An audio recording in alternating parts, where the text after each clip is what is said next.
Hi everyone, this is Doron, and today I'm here to show you a neat treat card taking game called The Great Dalmuti.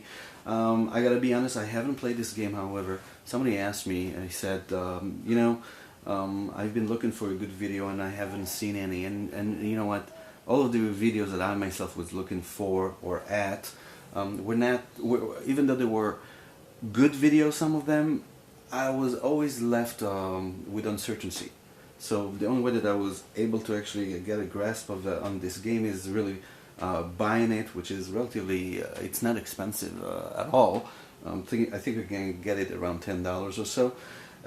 Even though this game can be played with a regular normal deck of cards, it's much cheaper to buy this actual game that has neat graphic and neat art to it. And the other reason is the deck goes from 1 through 12, where each card has that number of cards equal to its rank. So there's 2 cards of number 2, 3 cards of number 3, and so on until 12 cards of number 12. So if you did want to play it with a regular deck of cards, you'll have to buy quite a few of those, 3 or whatever it is. But anyway, so this is, like I said, it's a neat card game that has a great art on it and is definitely worth the price. Alright, so like I said, I haven't played it, but somebody really asked me, hey, can you just explain it? I don't get it, I want to see it. So I read the rules, I read them a couple of times, and I think that I did get an idea about it. In this game, there isn't really like a scoring mechanic to it. It's really, you're keeping score of really who win the round and who or who won the round the most and who lost the round the most, and that's basically just then point fingers and say, hey, you lost the most, I won the most. You determine how many rounds you go just for the fun of it. It's a game that would fit a niche of like, if you're looking for a quick game, take it anywhere. It's just perfect for that. It's really an excellent fit the bill. Alright, enough to praising the game, and let's get into this. In this game you can play, I believe, 4 to 6 players, if I remember. Yeah, 4 to 8. And what you do at the beginning of the game, you stack all the cards and each player reveals a card.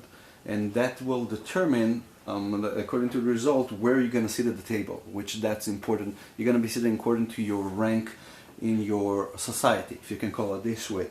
So the person who revealed the best card, which is the lower in rank, let's say 1 is better than 2, 2 is better than 3, and so on, he will be considered the Great Dalmuti for that round, and he's the one who's going to start the game. And then the person that got the card that is lesser than the Great Dalmuti would be considered the lesser Dalmuti.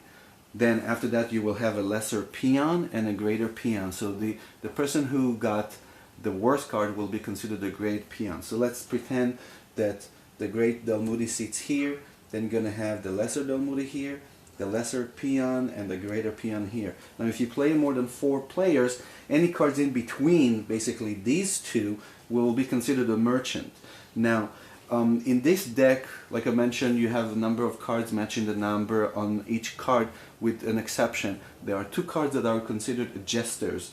That they're basically they're the worst cards when played on their own, but when you determine a player sitting order, they will be considered number 13, so they're the worst.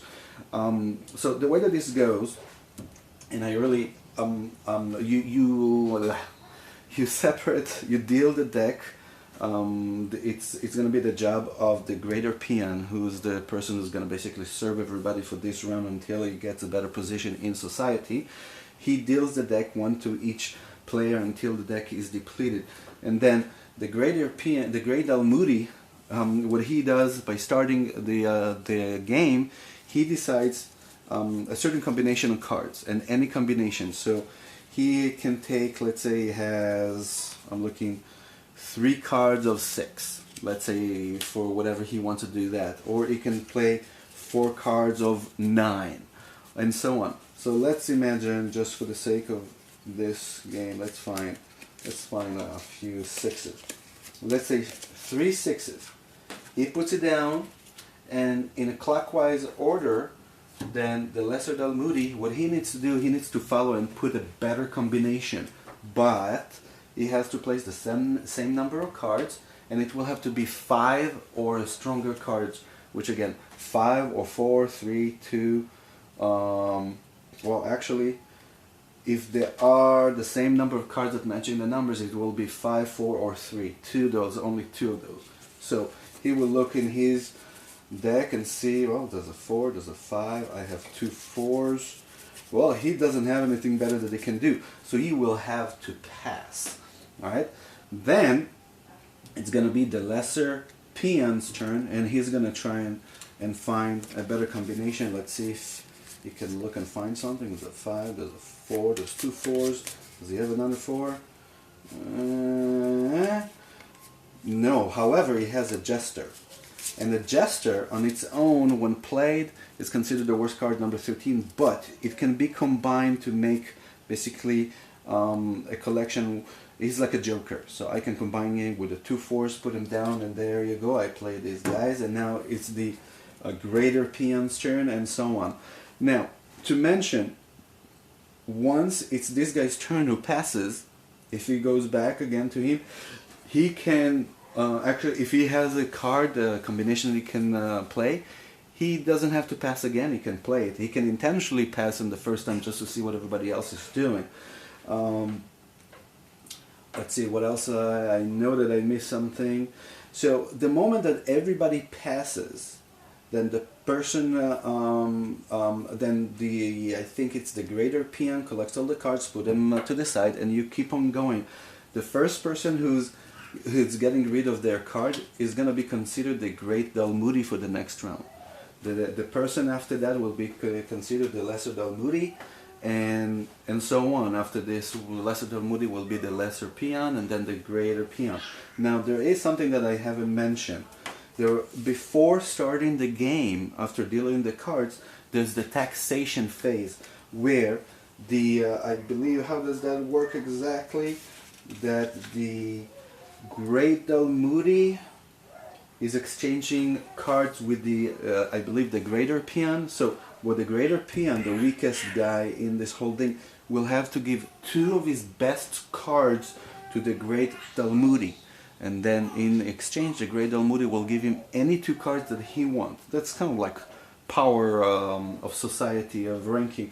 And then the lesser peon will have to give 2 of his best cards to the lesser Dalmuti. Oh, I'm sorry, 1 card of one of his best cards to the lesser Dalmuti, and the lesser Dalmuti will give 1 card back. Now, if at any time there's a revolution phase here, where if any player has both jesters in his hands, they can call a revolution, and a revolution will mean there will be no taxation in this round. And what that would mean that I think I gotta look into the rules, I apologize. If the greater peon declares a revolution, it's called a greater revolution, which in that case, in a greater revolution, players exchange seats with their opposites. So the greater peon becomes the greater Dalmuti, right? And the lesser peon becomes the lesser Dalmuti. That's really what's gonna happen. I think that I got everything in this game. It's a very, very neat, simple game in my opinion. I cannot wait to actually play it. Again, I decided to share this game as somebody really asked me, and I hope this video will be much of a help just to simply explain how this game works. If it really helps you, please let me know in the comments. I would really like to know that the method of instructing a game that I use is actually of a help to other people. If you did enjoy and found this video informative, please like it. I appreciate if you subscribe to my channel. And remember, please, sharing is caring. Spread the word so many more people can enjoy my videos, assuming they're of some good information to you all. Thank you for watching.